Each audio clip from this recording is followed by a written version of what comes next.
Well, first of all, good afternoon to viewers who join here to the University of Chester this afternoon for this lecture. Quick introduction, first of all, before we start. My name is Simon Price. I'm a lecturer at the Institute of Policing in Warrington campus. And I'm joined today live on the live chat by my line manager and the head of the Institute of Policing, whose name is Jeff Elvey. So Jeff will be answering any questions that anybody may have on the live chat today.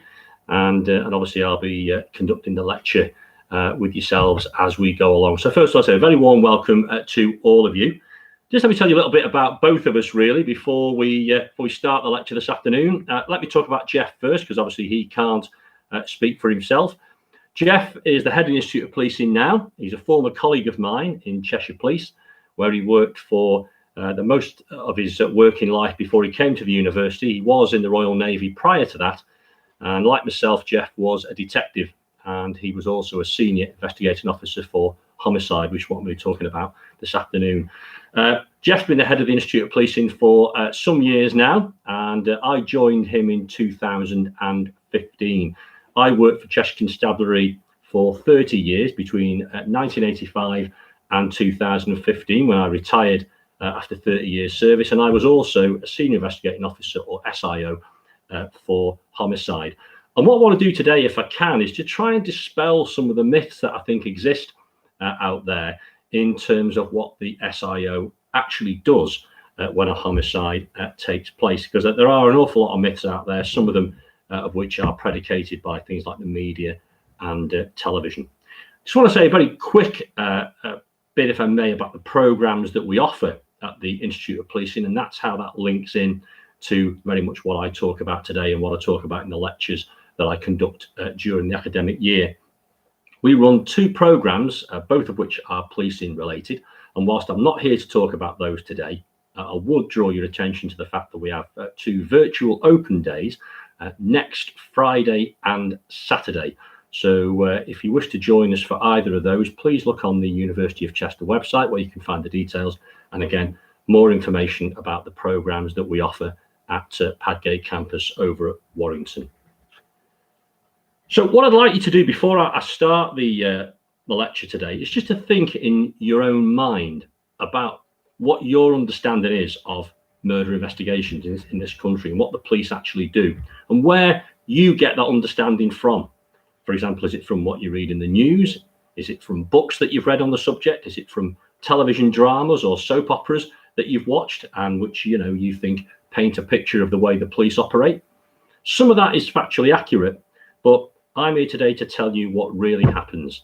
And I understand fully that sometimes in drama on TV, it's difficult because in TV dramas, the senior investigating officer, the head of the investigation, seems to be doing absolutely everything. They seem to be arresting people. They seem to be conducting all the interviews. They seem to talk to all the witnesses. Everything that happens seems to be focused around maybe two people. And I can understand why on television that needs to happen. There's a need for central characters, and there's a need to focus the audience on what's happening, the heroine or the hero of the actual program itself. And I understand that. But unfortunately, that is quite a long way removed from what happens in reality. So what does the SIO, or the Senior Investigating Officer, actually do? Well, let's start by imagining for a moment then that there's been a death reported to us. We don't know exactly what's happened yet, but we've been told that a person has been found dead. Now, for the purposes today, let's say it's in a house. So there are some very early considerations. Usually the SIO may not be the first person at the scene. Sometimes it could be our uniformed colleagues who attend and first of all assess what's gone on. They have to think about issues around health and safety. They have to think about the fact that things may have happened in that premises which could affect them when they enter. So there are very important considerations to take place. For example, what if there's been a gas leak or there's a faulty appliance in the premises? So they have to give consideration to those things. The next most important thing is preservation of life. So they have to consider, is a person in that property potentially still alive? Because of course, if they are, and if they've survived an attack, then the important point there is they can tell us exactly what's gone on. So preservation of life is very, very important If, unfortunately, that's not the case, if the person has died, then they need to confirm that. Usually that's done by way of a doctor coming to the scene and basically confirming that the person has died. And if that death is then considered to be suspicious or unexplained, that's the time when people like myself, when I was in the police, would be called to that scene. It's important then that the SIO is called as quickly as possible. He or she can come along, take control of the investigation, and then do some of the things we're going to talk about now. One of the first things that's most important to do is to protect the scene. And we think about that because the scene is going to be full of evidence, hopefully.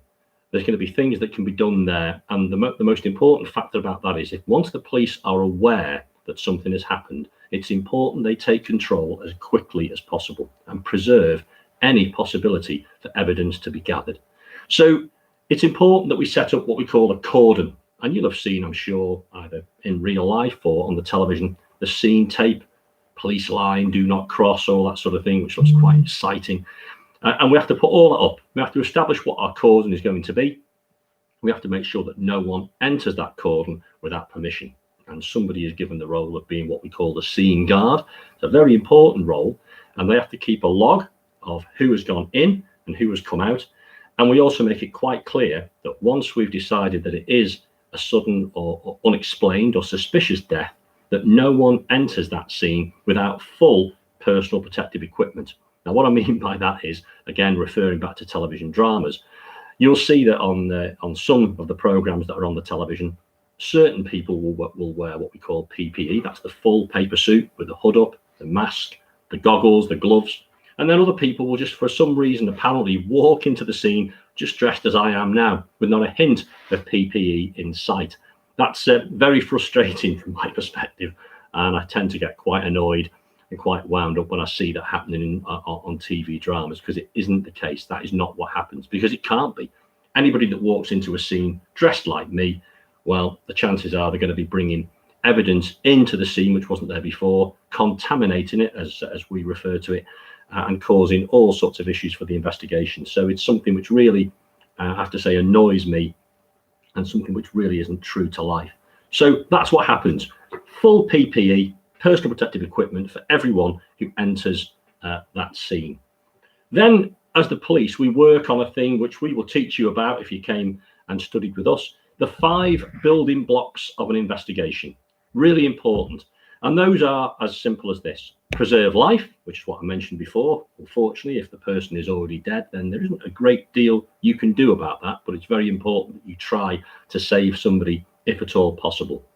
If a person has died, then you would link in with the local coroner, you would let them know what has happened, and you would seek permission to then have a post-mortem examination, which obviously would establish the facts and how the person actually died. The next one of the building blocks is to preserve the scene, as I've talked about already. People must wear PPE.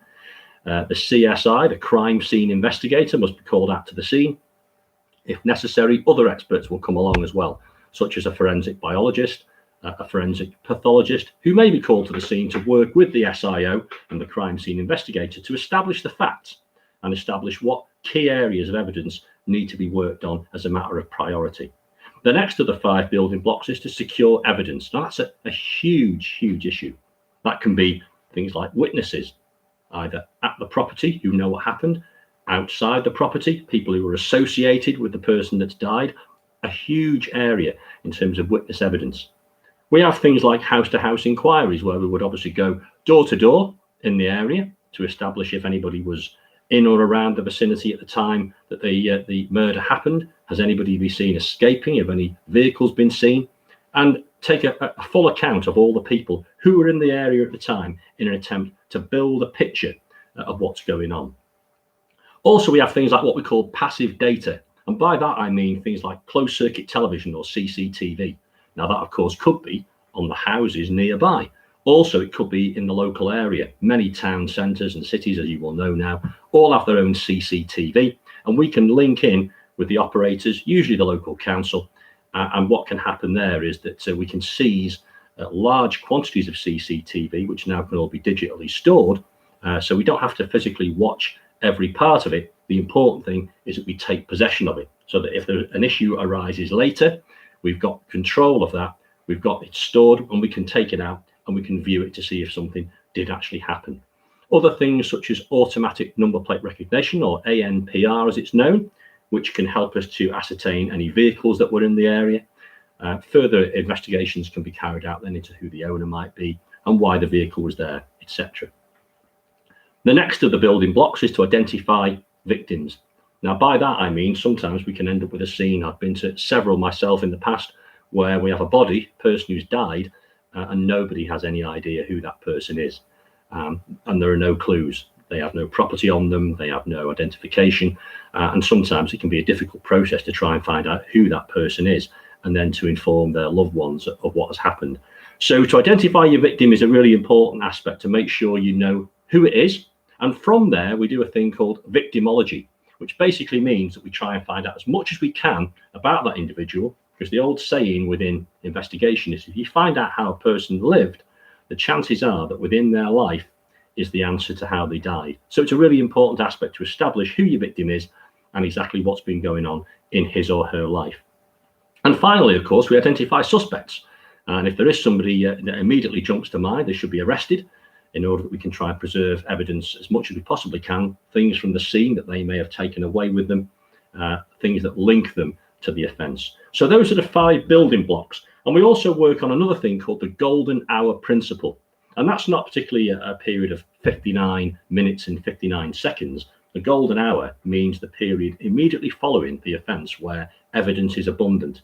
And the principle we work on is that if we take effective early action, in other words, to do something as soon as we're aware of what has gone on, by taking effective early action, we can secure significant material which may be otherwise lost to the investigation. Now, sadly, there have been cases in the past in this country and elsewhere where the police haven't acted swiftly enough and evidence has been lost.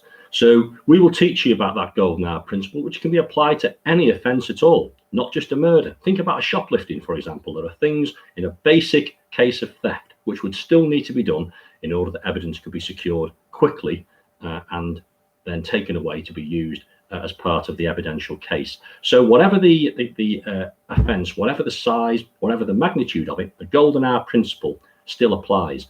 You need to act as quickly as you possibly can to secure that evidence and ensure that it's then capable of being admitted into the evidence chain. Now, from the perspective of an SIO, the first 24 hours of any incident are, I can tell you now, absolute chaos. Really, really busy. And basically, you are somebody that everybody wants a part of. You need to go to the scene to link in with the experts there. You need to attend the post-mortem to find out how that person died. You need to link in with the family of the person who's died to explain what's happening from the perspective of the SIO and the investigation. Usually the media want to interview you and ask you questions, and you need to attend briefings with your team to tell them exactly what's going on and to let them know what you want them to do. And on top of that, you're expected to record all your decisions in a manner that can be scrutinised later if need be. And that's also something we teach you about, how to record your decisions, what to put in them, how to write them, how to structure them. And it's important to know that. So in all those things that are expected of you as the SIO in the first 24 to 48 hours, I can assure you that when you go home, your head is absolutely spinning. And we set up what we call a major investigation room, an MIR, and in that are all the people who handle the information that comes in to an investigation such as this. Massive amounts of information come in from witnesses, from telephone calls, and from other inquiries that police officers are doing. And there are many key roles in there, which mean that hopefully all the evidence is pulled together in a manner which can be understood. We raise what we call actions, so that we send staff out to follow up on important bits of information that have come into the system, and hopefully nothing is lost in that way. So by pulling all these things together, hopefully we catch the person or persons responsible. We bring them into custody, and special teams of trained officers will conduct the interviews, not like I said before, as on television, where you think the SIO then goes to the custody area and carries on with the interviews. That's not what happens. There are specially trained people who will conduct those interviews in a manner in which they are well trained and something which they are well used to doing. After that, we have to consider whether there's sufficient evidence to charge that person with a crime, whether it be murder or whether it be something else. And we liaise with our colleagues in the Crown Prosecution Service, and they will make the final decision as to whether there is sufficient evidence to bring about a charge of murder. The person will then be put before a court, and the court will decide, first of all, whether they should be bailed or whether they should be remanded into custody to await their trial. And people often think, and there's another common myth, that once a person has been charged, that's it. That's the job done and sorted. And I can assure you that it is absolutely far from the case. Usually when a person is charged, that's when the hard work really begins, because the police will then have a very, very narrow window of time to prepare the case papers and get them before the court in preparation for the person's trial, something which of course can go on for many weeks. And in amongst all that, it's important from the perspective of the SIO that you maintain contact with the family through your family liaison officer, that they are updated about what is happening, the latest developments with the case. And of course, once the case comes to court, the media will then become interested again.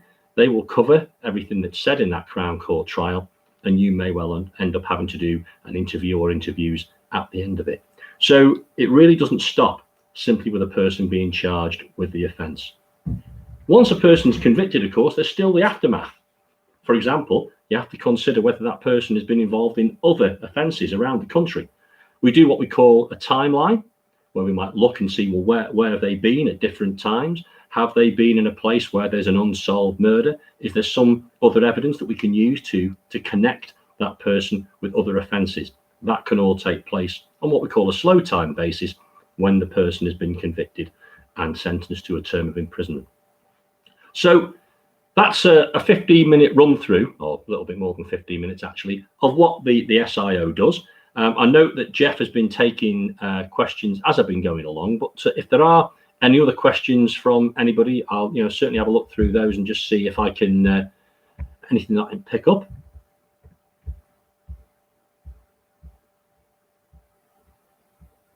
I noticed Jeff's answered a question from Samantha about what degree you may wish to take if you're interested in policing. Obviously, as I said, I draw your attention to our open days in the next week or so, which may help and inform your decision in terms of which way you choose your career wants to go.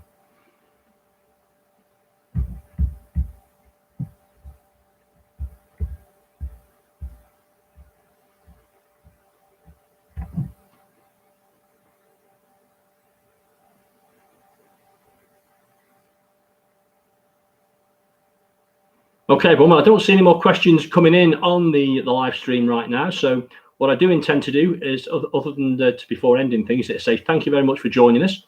For those of you that are thinking about taking policing as a degree programme over the coming years, as I said, please don't forget to visit our open days in the next few days.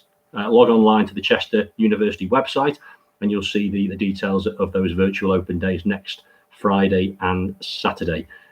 In the meantime, I wish you well. Thank you for joining me today. And if there are any other questions, we will just keep the live stream open with Jeff if there are any further questions from anybody. So thank you very much indeed, and enjoy the rest of your day.